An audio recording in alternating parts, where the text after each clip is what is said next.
Hello dear students, कैसे हैं आप? आई होप आप सभी अच्छे होंगे।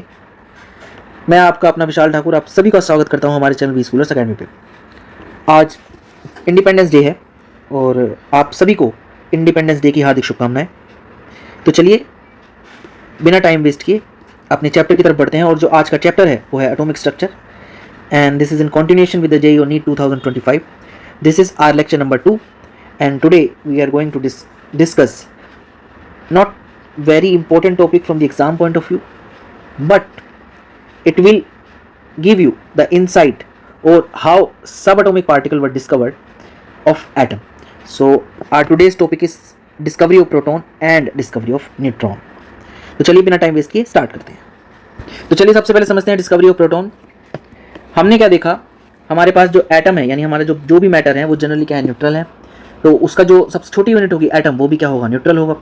बट जैसे ही इलेक्ट्रॉन की डिस्कवरी हुई तो हमारे दिमाग में और साइंटिस्ट के दिमाग में एक थॉट जनरेट हुआ कि वहाँ पे पॉजिटिव चार्ज भी होना चाहिए, तभी जो एटम है वो आपका कैसा होगा, इलेक्ट्रिकली न्यूट्रल हो पाएगा।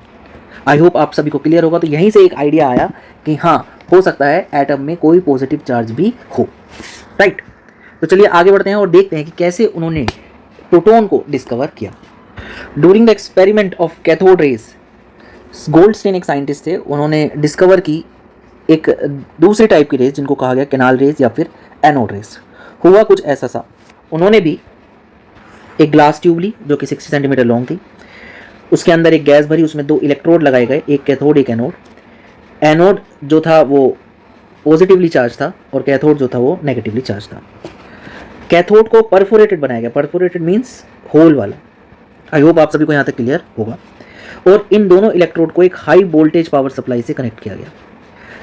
अप्रोक्सीमेटली 10,000 वोल्ट उसमें पावर सप्लाई थी। और जो गैस थी उसको वैक्यूम पंप से उसका प्रेशर लो किया गया अराउंड 10⁻⁻⁴ ATM तक। आई होप आप सभी को क्लियर होगा। तो सबसे पहले हुआ क्या, आपकी कैथोड रेज चलनी चालू हुई। कैथोड रेज कुछ इधर से इधर एनोड की तरफ मूव करनी चालू हुई। तो जो गैस बीच में थी वो गैस क्या होने लगी, आपकी आयोनाइज होने लगी। और जैसे ही गैस आयोनाइज हुई तो आपके electron plus positive charge particle आपको मिलने लगे। जो इलेक्ट्रॉन थे वो तो एनोड की तरफ ही मूव कर गए, क्योंकि इलेक्ट्रॉन पे नेगेटिव चार्ज था और एनोड पे पॉजिटिव, तो इलेक्ट्रॉन एनोड की तरफ ही क्या करने लगे, मूव करने लगे। पर जो आपका पॉजिटिव चार्ज पार्टिकल था जो आयोनाइज होने के बाद जनरेट हुआ, वो आपका कैथोड की तरफ मूव करने लगा। आई होप आप सभी को यहाँ तक क्लियर होगा। ये जो कैथोड की तरफ मूव करने लगे, क्योंकि कैथोड हमारा परफोरेटेड था, तो ये कैथोड के होल से पास होने लगे। और क्योंकि ये होल से पास होते हैं इसीलिए इनको क्या कहा गया, कैनाल रेज। कैनाल मतलब होल से ही आया है ये वर्ड। दूसरी साइड पे हमने एक कोटिंग की फ्लोरोसेंट मटेरियल से, लाइक ZNS। और जैसे ही उस पे आपके पॉजिटिवली चार्ज पार्टिकल स्ट्राइक किए, आपको वहाँ पे क्या मिलने लगा, ग्लो मिलने लगा, ऐसे कुछ कुछ ग्लो मिलने लगा। और आपको पता चल गया कि दूसरी टाइप की रेज भी हैं जिन पे कैसा चार्ज है, क्योंकि वो नेगेटिव चार्ज की तरफ अट्रैक्ट हो रही है, इट मीन्स उन पे कैसा चार्ज है, पॉजिटिव चार्ज है, और वहाँ पे पॉजिटिव पार्टिकल भी है। आई होप आप सभी को यहाँ तक क्लियर होगा। और इन्हीं रेज को क्या कहा गया, एनोड रेज। तो यानी एनोड रेज ऐसी रेज हैं जो एनोड से स्टार्ट नहीं होती, कहीं बीच से स्टार्ट होती हैं और कैथोड की तरफ मूव करती हैं। आई होप आप सभी को क्लियर होगा। अब गोल्डस्टीन ने इन रेज के कैरेक्टरिस्टिक्स को जानने की कोशिश की। तो चलिए डिस्कस करते हैं characteristics of the anode rays. जो प्रॉपर्टीज ऑफ द एनोड की रेज, जो प्रॉपर्टीज ऑफ एनोड रेज थी वो सिमिलर है कैथोड रेज की तरह। जैसे कि they travel in straight line, they carry a positive charge because they are attracted towards the cathode, right. और कैथोड पे कैसा चार्ज है, नेगेटिव चार्ज है, तो इन पे कैसा चार्ज होगा, पॉजिटिव चार्ज होगा। They are made up of material particle. बहुत बढ़िया जी। कोई भी लाइट पैडल व्हील को अगर मैं बीच में रख दूंगा तो एनोड रेज इस लाइट पैडल व्हील को क्या कर देंगे, रोटेट कर देंगे। It means they are made up of material particle. Point number 4, the mass of the particle constituting the anode rays is found to depend on the nature of the gas taken. अगर मैं gas को change करता जाऊंगा इस tube के अंदर तो जो भी पार्टिकल कैथोड की तरफ मूव करेगा उसका मास अलग अलग आएगा। आई होप आप सभी को क्लियर होगा। तो गैस को चेंज करने से मास चेंज हो रहा है, it means mass of the particle depend upon the nature of the gas. I hope आप सभी को क्लियर होगा। तो अगर मास डिपेंडेंट है इट मीन्स E/m रेशो भी क्या होगा, गैस डिपेंडेंट होगा। The charge to mass ratio और EM of the particle is found to depend on the gas taken. अगर मैं जो भी गैस लेता हूं हर बार E/m रेशो क्या आता है, अलग आता है। अलग अलग गैस के लिए E/m रेशो अलग आएगा। And the point number 6, electric और मैग्नेटिक फील्ड पे इस पार्टिकल का बिहेवियर डिफरेंट है इलेक्ट्रॉन से। Their behaviour is electric in electric and magnetic field is opposite to that observed in electron. I hope आप सभी को क्लियर होगा, क्योंकि इलेक्ट्रॉन पे नेगेटिव चार्ज था तो पॉजिटिव की तरफ अट्रैक्ट होती थी, और इस पे पॉजिटिव चार्ज है तो ये नेगेटिव पोल की तरफ अट्रैक्ट होंगे। आई होप आप सभी को क्लियर होंगी। जो भी कैरेक्टरिस्टिक्स थे हमारे कैथोड के वैसे ही थे, जो भी चार्ज पे डिपेंड कर रहा है बस वही चीज़ें चेंज होंगी। आई होप आप सभी को क्लियर होगा। तो चलिए आगे बढ़ जाते हैं। गोल्डस्टीन ने क्या किया, गोल्डस्टीन ने इस एनोड रे से E/m रेशो को कैलकुलेट करने की कोशिश की। उसने एक चीज़ ऑब्जर्व की, जब भी वो गैस को भरता था तो E/m रेशो की वैल्यू कैलकुलेट करता था। वो हैवी गैस को भरता था तो E/m रेशो की वैल्यू कम आती थी, और जब वो लाइट गैस को भरता था E/m रेशो की वैल्यू ज़्यादा आती थी। उसने जब इसमें सबसे लाइटेस्ट गैस भरी विच इज हाइड्रोजन गैस, उस केस में E/m रेशो की वैल्यू क्या आई, मैक्सिमम में। उसने क्या सोचा कि जो H2 है उसमें H है, और H जब वो आयोनाइज होगा तो H++ इलेक्ट्रॉन देगा, और इसी क्योंकि सिर्फ और सिर्फ H+ में सिर्फ और सिर्फ एक ही पार्टिकल है which is positively charge particle, और उसी को उसने क्या नाम दे दिया, प्रोटॉन दे दिया। और प्रोटॉन, इस प्रोटॉन के लिए E/m की वैल्यू क्या आई, मैक्सिमम आई। आई होप आप सभी को यहाँ तक क्लियर होगा। इस E/m रेशियो की वैल्यू उसने सिमिलर तरीके से निकाली जैसे कि उसने इलेक्ट्रॉन के लिए निकाली थी, पहले इलेक्ट्रॉन के लिए निकाली गई थी। आई होप आप सभी को यहाँ तक क्लियर होगा। तो साइंटिस्ट ने जो E/m रेशियो को कैलकुलेट करने की कोशिश की वो आया 9.579 × 10⁴ कूलाम पर ग्राम, और यहाँ से उन्होंने मास ऑफ प्रोटॉन को कैलकुलेट करने की कोशिश की, क्योंकि चार्ज ऑन प्रोटॉन सबसे छोटा चार्ज क्या है हमने पहले ही निकाला था 1.602 × 10⁻19, और क्योंकि ये प्रोटॉन है तो इसमें पॉजिटिव चार्ज होगा, तो हमें E/m रेशियो से क्या मिल जाएगा, मास ऑफ प्रोटॉन निकल के आ जाएगा, और वो क्या है 1.672 × 10⁻24 ग्राम। आई होप आप सभी को क्लियर होगा।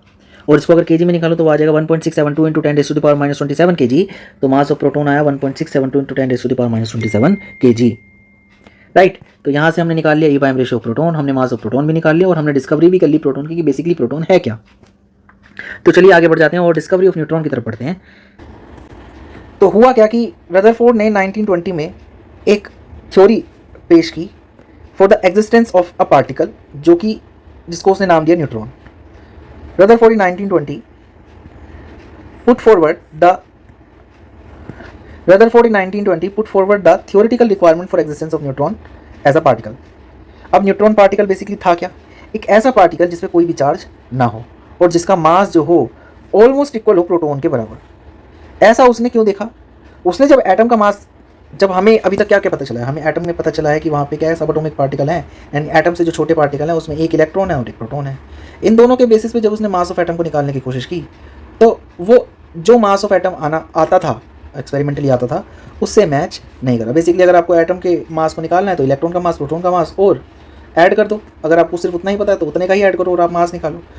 पर जो इलेक्ट्रॉन और प्रोटॉन के मास को ऐड करके वैल्यू आ रही थी वो एक्चुअल मास से थोड़ी कम आ रही थी। तो उसने देखा कि भाई वहाँ पे एक और पार्टिकल है जो कि न्यूट्रल है, जो कि कैसा है, न्यूट्रल है, पर उसका मास जो है वो ऑलमोस्ट इक्वल है प्रोटॉन की। आई होप आप सभी को क्लियर होगा। 1920 के बाद 1932 में चैडविक एक साइंटिस्ट थे, उन्होंने इस पार्टिकल के एग्जिस्टेंस को प्रूव किया। He proved the existence of that particle, और वो वर्क कर रहे थे रेडियो एक्टिविटी पे।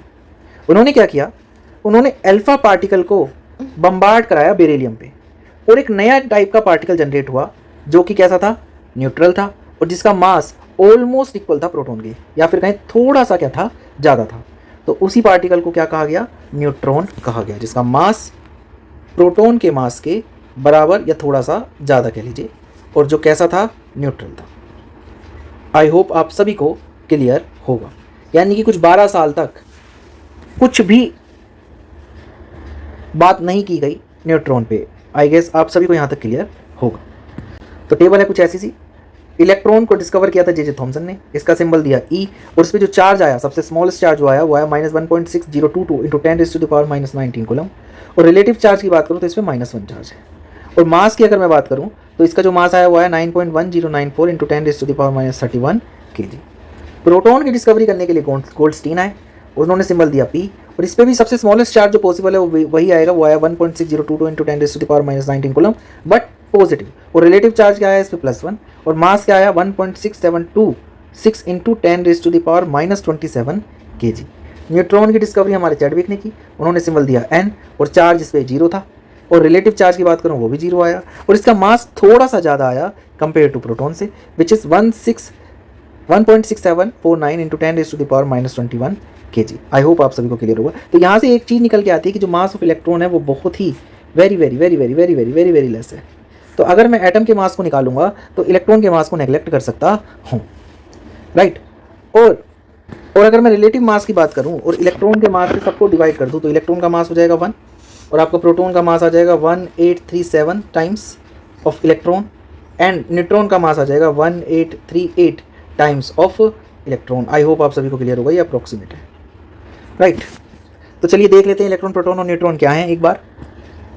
तो इलेक्ट्रॉन क्या है भैया, एक फंडामेंटल पार्टिकल है which carries 1 unit negative charge. Relative charge की अगर बात करूँ तो 1 नेगेटिव यूनिट चार्ज है। अदरवाइज जो सबसे छोटा चार्ज है वो है -1.6 into 10⁻⁻19 coulomb and has mass nearly equal to 1/1837 times of that of hydrogen atom. क्यों? क्योंकि 1837 टाइम्स आया था इसका प्रोटॉन का मास कंपेयर टू इलेक्ट्रॉन। और प्रोटॉन में क्या और प्रोटॉन बेसिकली क्या है, अगर मैं हाइड्रोजन को देखूँ तो हाइड्रोजन में आपका एक इलेक्ट्रॉन और एक प्रोटॉन है, राइट। 1 वाले को देखो तो, और इसमें से अगर मैं इलेक्ट्रॉन को निकाल दूं तो H+ बचता है और H+ को ही मैं क्या कहता हूँ, प्रोटॉन कहता हूँ। और इसमें बेसिकली क्या है, सिर्फ और सिर्फ प्रोटॉन है और इसका जो मास आया वो प्रोटॉन के मास के बराबर आया, which is 1.67 into 10⁻⁻27 kg, right. तो हाइड्रोजन कह लो या प्रोटॉन कह लो, एक ही बात है। और क्योंकि इलेक्ट्रॉन का जो मास है वो बहुत ही कम है प्रोटॉन के मास से, तो सिर्फ प्रोटॉन के मास को ही मैं कह सकता हूँ हाइड्रोजन का मास। आई होप आप सभी को क्लियर होगा। Next is proton. अब ये भी एक फंडामेंटल पार्टिकल है, यानी पाया जाएगा ही जाएगा एटम में, which carries 1 unit positive charge and has mass nearly equal to that of hydrogen atom. Next is neutron, a fundamental particle which carries no charge but has a mass nearly equal to that of hydrogen atom. यानी कि neutron और proton का मास approximately same है और electron का मास बहुत ही कम है compare to proton और न्यूट्रॉन के। और अगर मुझे एटम का मास निकालना होगा तो मैं सिर्फ प्रोटॉन और न्यूट्रॉन के मास को ऐड करके निकाल सकता हूँ, मैं इलेक्ट्रॉन के मास को नेग्लिजिबल मान सकता हूँ। आई होप आप सभी को क्लियर होगा। तो आज के लिए बस इतना ही। नेक्स्ट क्लास में हम मॉडल्स ऑफ एटम की बात करेंगे कि साइंटिस्ट ने जब 3 सब एटॉमिक पार्टिकल्स के बारे में हमें पता चल गया तो उन्होंने कैसे एटम की स्ट्रक्चर को बताने की कोशिश की। और यहीं से हमारे चैप्टर की अच्छे से शुरुआत होती है और जो इंपॉर्टेंट पोर्शन है वो इस चैप्टर का स्टार्ट होता है, जिसमें हम पढ़ेंगे J Thomson model, Rutherford model, Bohr model as well as quantum mechanical model. और जो आपका जो एग्जाम आता है वो जनरली आपका बोर मॉडल और क्वांटम मैकेनिकल मॉडल से ही आता है। तो हमारे साथ बने रहिए और समझते रहिए स्ट्रक्चर ऑफ एटम को। और इस वीडियो को ज़्यादा से ज़्यादा शेयर कीजिए और हमारी वीडियोस को लाइक कीजिए, चैनल को सब्सक्राइब कीजिए और नेक्स्ट वीडियो का जैसे ही नोटिफिकेशन आए उसको जानने के लिए आप प्लीज़ बेल आइकन को जरूर दबाएं। तो thank you so much, sayonara. तो स्टूडेंट, हमारे कुछ चैनल हैं जिन्हें आप फॉलो कर सकते हैं, जैसे कि threads, YouTube, Facebook, website and Insta पे हमें फॉलो करना ना भूलें, क्योंकि उस पर हम हमेशा हर दिन एक क्वेश्चंस अपलोड करते हैं जिसका सॉल्यूशन हम नेक्स्ट डे आपको देते हैं। आप उसको सॉल्व करके नेक्स्ट डे अपना सॉल्यूशन चेक कर सकते हैं कि आपने सही किया या नहीं किया। और अगर किसी को इस तरह की चीज़ों की, केमिस्ट्री में किसी तरह की प्रॉब्लम है और कोई भी ज़रूरत है तो वो हमें आप कमेंट सेक्शन में बता सकते हैं, हम आपकी प्रॉब्लम को दूर करने में हेल्प करेंगे। जब तक नई वीडियो नहीं आती तब तक के लिए थैंक यू सो मच, सायोनारा, शब बखैर, बाय बाय।